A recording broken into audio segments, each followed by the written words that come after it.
that makes sense. So I was gonna ask, What's up? why can't we meet people or be with people whom fit our needs and wants What do you mean? rather than compromising all the time? So you're like, oh, like there needs to be this compromise, blah blah blah. So I don't believe that people should not compromise, but why are we compromising so much? Like, shouldn't we just be with someone who meets our criteria? I don't think you have to compromise that much if you're communicating, because what you might want and what I might want might be the same thing, but they also might be going about it in two different ways. You feel me? So Okay. if we can get on the same accord, be like, all right, you handle your shit XYZ, I handle my shit XYZ. But sometimes when you're doing it your way, it makes me feel like less. Or when I do it my way, it makes you feel like less. How do we kind of rein it? We're working towards the same goal, right? Mm-hmm. You can't work towards the same goal pulling in two opposite directions. It's like a basketball team. Kobe and Shaq wanted to win championships, right? But Mm-hmm. they both went about it different ways to the point where it's like, yo, fuck it, we can't even make this shit work. And at the end of the day, they look back like, yo, we could have got 10 more if we would have just talked that shit out and figured it out. And I Yeah. think that's what it is. So that's So why. now, I also think, what you call it in relationship, that's when the compromise should start. I don't I agree. kind of agree with you, Praise, where you shouldn't compromise that much when you're dating and looking for someone. Because if you do have a standard that you want, then you should stick to that standard in a sense. But then once you do find that person and you are in a relationship with that person, that's when you can probably start compromising on things. right. I was just about to ask, like, too, like, so when does this communication start? Does this You gotta communication start in the dating phase, or does this communication start once you're in the I think you relationship? definitely gotta communicate early, because a motherfucker can turn you off early in a date when they say some shit. And it's like, all right, bet, then we don't have to do this. You know what it is. Oh, we just fucking. Oh, we just entertaining. You feel me? Compromise does come more closer to a relationship, but I think it's in that part of the dating phase where you see the first time you get that look, and you know what look I'm talking about is the look like, motherfucker, what is you doing? And it's like, what you mean? I've always done this. It's like, yo, that don't work. You know, because that's how you know you're getting somewhere. I feel like niggas don't talk about these things, and then now one of us or both of us looking at each other crazy, like, yo, how the fuck did we get here? You know? So I think Right. it's all a part of that. And I think when we talk about, even going back to B's thing with, like, you know, dating and what do you look for, you kind of have to pay attention to those things, because the qualities is there, but motherfuckers will pretend to be what you want for a while, and then once they get what they want or their mission, or they get as far as they was planning to get, it is what it is, and that's how you end up in some fucked up situations. And then, you know, what people are putting out there, I want the flights, I want this. Everybody wants, but nobody's willing to give. I think Right. that's another big issue, Okay. you know? Or they take giving for granted, and then it's like, yo, I bet now that you're not getting it anymore, it's like, yo, what happened? What's going on either party? You feel me? Smoke that. Mhm. So Smoke are you that. applying all this stuff? Are both of you applying all these things? Absolutely. But I think that where I guess the disconnect comes in is that when you apply it and you're still kind of in one of those spaces where it's like, yo, how the fuck did we get here? It could be Mhm. off-putting. And then you off in the back listening to the future. Thinking about drugs and money and shit. Then you start relating to Yeah, a you man start with. not even related, but like, more so. Like nigga, I get it. Like, you know what? Pass the blood. I don't think I will ever get that. I don't get that, man. So you never listen to like what's some toxic female artists? Scissor. You know, listen to like Scissor music and never kind of like Toxic. Scissor's not toxic. Scissor type toxic. Did you hear I hate you? Yeah. I be so sick of you niggas, you contradicting. And then, I'm so bored. Won't you come and fuck me? once you bored and you come and fuck. I think that's the difference too. Well, nah, but I think we're not being honest right now. What No, I'm not saying that song. I'm just saying her Okay. discography has toxicity in it. It's Like it's plenty of, it's a lot of the weekend was about fucking a lot of girls' man on the weekend. It definitely was. My man is your man is her man. Think is her man. Come on now, give us that.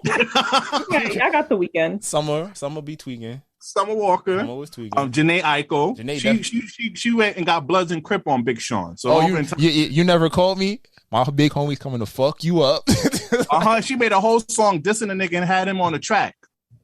Told the nigga, Janae is definitely a toxic. Janae's a Pisces. We were born on the same day. So what I am just going to say Gang. is Pisces, we don't belong in the toxic category. We're in our own category. But what if we feel extra toxicity? What if we feel toxic? That's what that's not fair because I'm a Pisces too. You know, we Pisces family right here. We get it. That's what we're not. I get it. You was toxic in the past. You got better over the years. I get it, but I'm saying, all right, maybe we not fully. Like I said, I don't try to fully indulge in the toxic, but I dip my toe in the water from time to time. Like, damn it. Yes, you did back in college when you was. Shut the fuck up. We not talking about that on wax.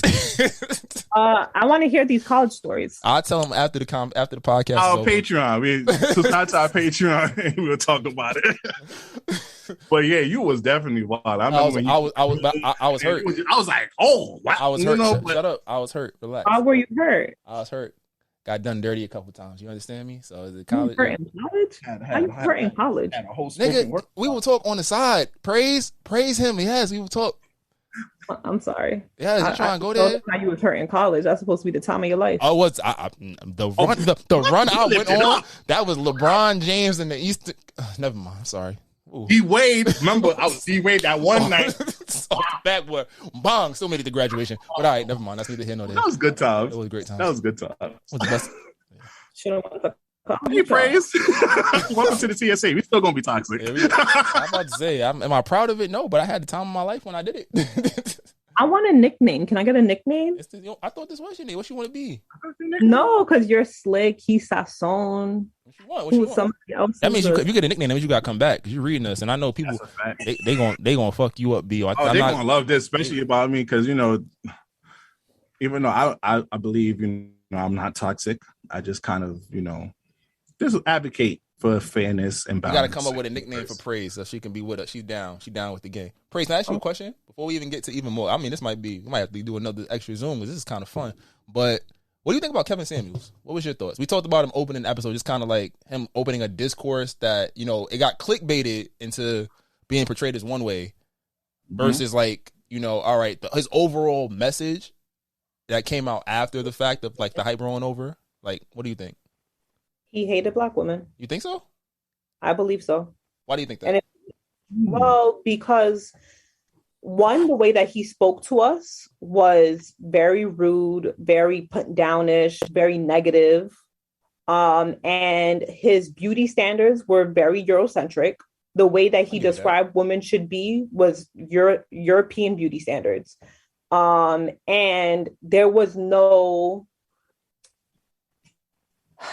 middle ground with him. Like, you couldn't be successful, you couldn't have children, you couldn't be overweight, you couldn't be anything. You couldn't be a woman. And so that was my gripe with him. Like, he hated Black women. I'm all for, calling people out on their shit, but I'm not for putting a whole group of women down. And that's what he did. Like, culturally, like if you look at us culturally, if you look at the way that we were raised, if you look at our genetics, some things are out of our control, like literally out of our control. Now, I just have a question. Did you think that Black women subjugate themselves to the verbal abuse that he gave to y'all?